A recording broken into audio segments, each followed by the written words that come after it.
Assembly ఎన్నికల తంతు ముగిసింది. ఇప్పుడు ప్రధాన రాజకీయ పార్టీల చూపు లోక్సభ ఎన్నికలపై ఉంది. లోక్సభ నియోజకవర్గాల నుండి పోటీ చేయాలని బీఆర్ఎస్, బీజేపీ నేతలు ప్రయత్నాలు మొదలుపెట్టేశారు. అటు పార్టీల నాయకత్వాలు సైతం ఏ నియోజకవర్గంలో ఎవరిని బరిలో దించితే బాగుంటుందో ఇప్పుడే కసరత్తులు మొదలుపెట్టేశాయి. నచ్చిన నియోజకవర్గంపై నేతలు కర్చీఫ్లు వేసుకుంటున్నారు. ఒక్కో నియోజకవర్గంలో 2-3 నేతలు టికెట్ కోసం క్యూలో ఉన్నారు. అయితే పార్టీల నాయకత్వాలు ఏం చేస్తాయన్నది కాలమే చెప్పాలి.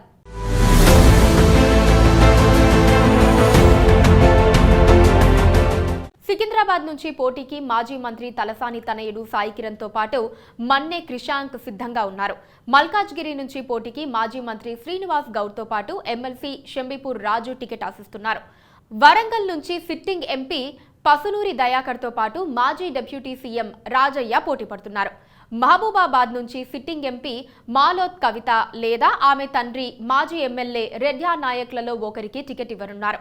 ఖమ్మం నుంచి సిట్టింగ్ ఎంపీ నామా నాగేశ్వరరావుతో పాటు మాజీ మంత్రి పువ్వాడ అజయ్ కూడా ట్రై చేస్తున్నారు. నల్గొండలో గుత్తా అమిత్, నల్లమోతు భాస్కర్, వేంరెడ్డి నరసింహారెడ్డి పోటీలో ఉన్నారు.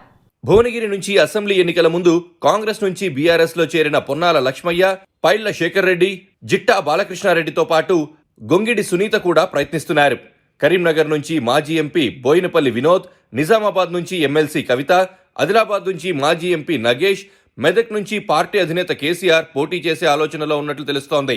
మెదక్ నుంచి కేసీఆర్ కాకపోతే మహబూబ్ నగర్ లో ఎంపీ శ్రీనివాసరెడ్డి, మాజీ మంత్రి లక్ష్మారెడ్డి, రావుల చంద్రశేఖర్ రెడ్డి, మాజీ మంత్రి నిరంజన్ రెడ్డి పోటీలో ఉన్నారు. కమలం పార్టీలోని కొందరు నేతలు ఇప్పుడు ఎంపీ సీట్లపై కన్నేశారు. అసెంబ్లీ ఎన్నికల్లో ఓడినా పార్లమెంటు ఎన్నికల్లో పోటీ చేసేందుకు సై అంటున్నారు. హస్తినలో లాబీయింగ్ మొదలుపెట్టారు. పలువురు నాయకులు ఎంపీ సీట్కు పోటీ చేస్తున్నామంటూ ప్రచారం కూడా చేసుకుంటున్నారు. పార్టీ అధికారికంగా ఎవరినీ అభ్యర్థులుగా ప్రకటించలేదు. నాయకుల తీరుతో కాషాయ పార్టీలో పార్లమెంట్ సీట్ల గోల మొదలైంది. తెలంగాణలో అసెంబ్లీ ఎన్నికలు ముగియటంతో అన్ని పార్టీలు పార్లమెంటు ఎన్నికలపై దృష్టి సారించాయి. బీజేపీకి చెందిన కొందరు నేతలు పార్లమెంటుకి పోటీ చేసేందుకు సిద్ధమవుతున్నట్లు పార్టీ వర్గాల్లో చర్చ జరుగుతోంది. అసెంబ్లీ ఎన్నికల్లో పోటీ చేసి ఓడిపోయిన వారు సైతం పార్లమెంట్ బరిలో దిగేందుకు సై అంటున్నారు.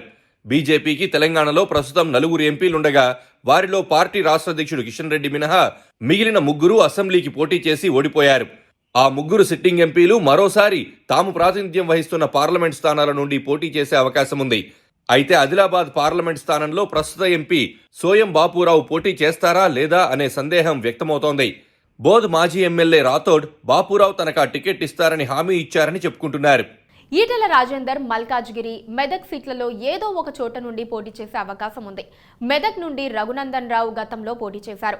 ఇప్పుడు కూడా పోటీకి రెడీ అంటున్నారు. జహీరాబాద్ పార్లమెంట్ స్థానం నుండి సుభాష్ రెడ్డి పోటీ చేయాలని అనుకుంటున్నారట. వరంగల్ పార్లమెంట్ స్థానం కొండేటి శ్రీధర్ ఆశిస్తున్నారట. మహబూబాబాద్ నుంచి పోటీ చేసేందుకు హుస్సేన్ నాయక్ సిద్ధంగా ఉన్నారని talk.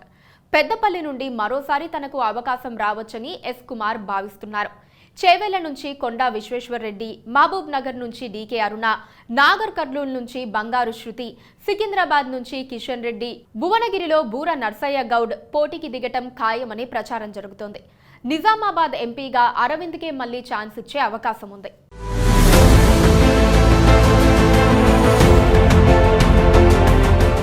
Please subscribe to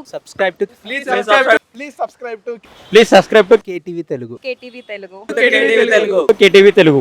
KTV Telugu channel.